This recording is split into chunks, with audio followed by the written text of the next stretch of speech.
Hey tyers, Darren here with another fly tying tutorial. Today we're going to be tying the Nitro Nymph in black. This is a nice little attractor nymph tied with a lot of motion with the materials. So you've got a marabou tail, and you've also got these rubber legs, and in the thorax you've got a little bit of ostrich herl to give a lot of movement. Anyways, I tie this in a few different colors. This is the black version I do. I also do an olive version as well as some hot inspired colors, so I might use a chartreuse or an orange thorax on the fly rather than just a straight black. Right, let's get a fresh hook in the vise and get started.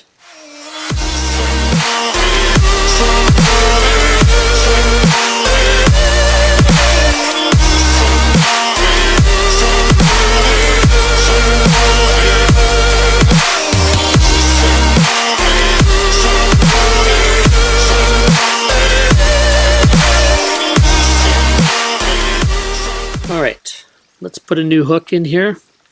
We're going to be using a Mustad Signature Nymph hook. And the one we're using today, we're using a number 8. And this is the S60 3399A. And this is a Sprout Nymph hook, 1 extra heavy, standard.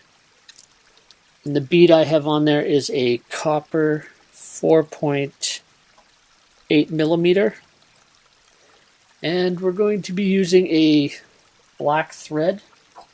I'm just going to be using a 6/0, going back to my Superfly black 6/0 thread, and we'll just start by wrapping on our thread, and we'll take that to the bend of the hook. So you can tie this tail with either the base off of a hackle, or you can use a marabou feather and just shorten it a little bit. So what I'm going to do is I'm just going to take some of the fibers off the side of a marabou feather. I'm just going to stack those in my hand. I'm going to cut off these butt ends just because they are a pain in the butt. Yeah. And we'll wind our thread back up. We're just going to lash those down.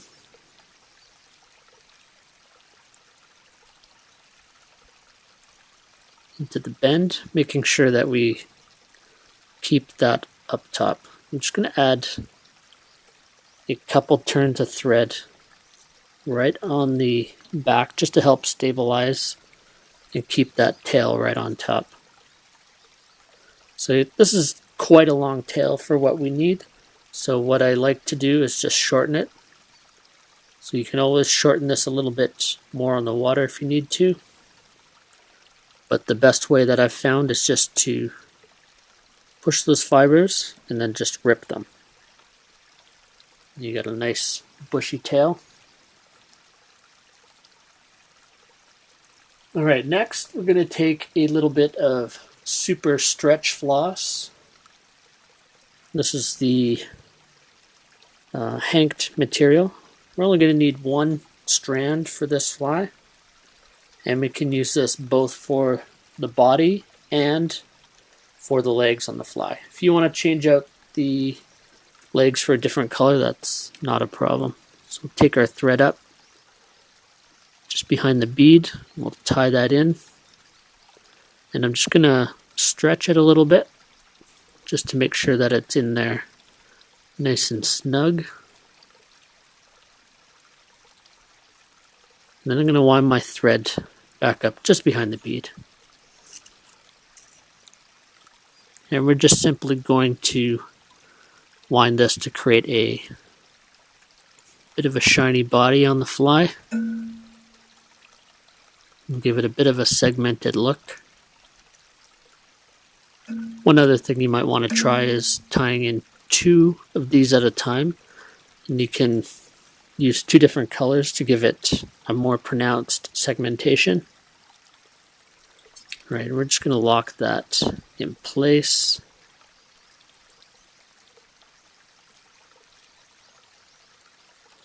if we can. Just make sure it doesn't want to play nice. I'm going to snip that off.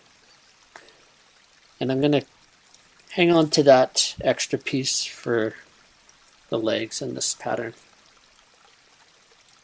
So next I've got some, this is a flat diamond braid. And this makes excellent shellbacks for different fly patterns as well as bodies. I use it on quite a few of my saltwater flies. So I just tied that in behind the bead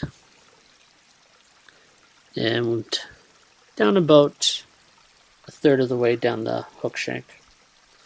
So next I'm going to bring back my super stretch floss and I'm going to tie it in along the side, just to the back where that diamond, flat diamond braid ends. And then I'm going to tie it exactly on the other side.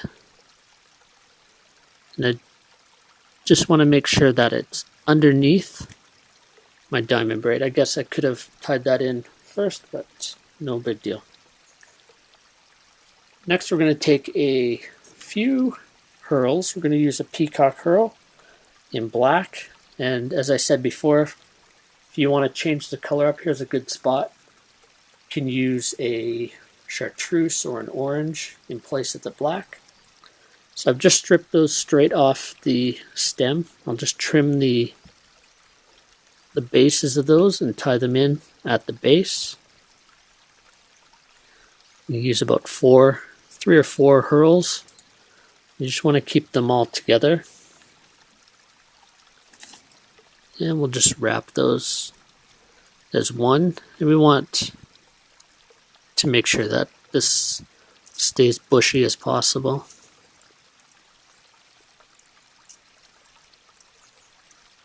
And we'll tie those off at the head.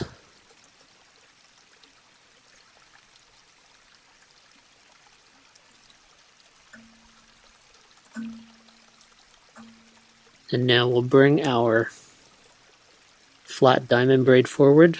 And I just like to push that peacock herl to either side just to give it, make sure that not all of it gets trapped underneath this shell.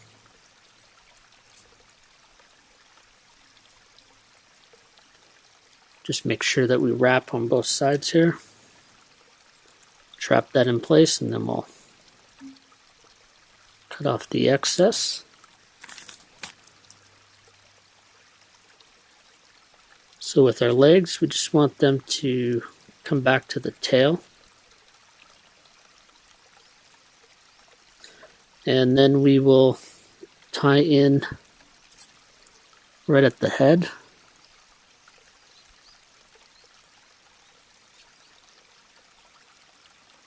On either side. These don't have to be at the same plane as the back legs.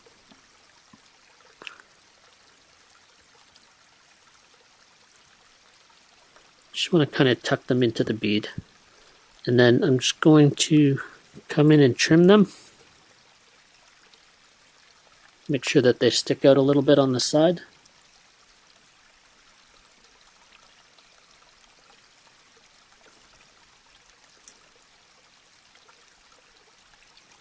And we'll put a whip finish on this fly.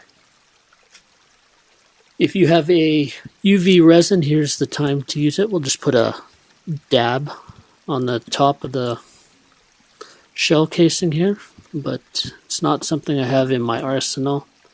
So I'm just going to use a little bit of old school 5-minute epoxy on this.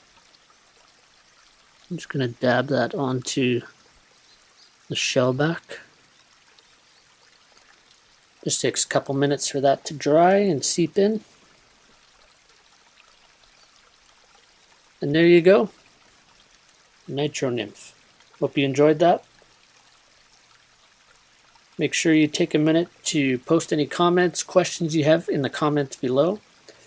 Like the video if you enjoyed it, and be sure to subscribe for more videos in fly tying. Thanks for watching, and until next time, keep a hook in your vise.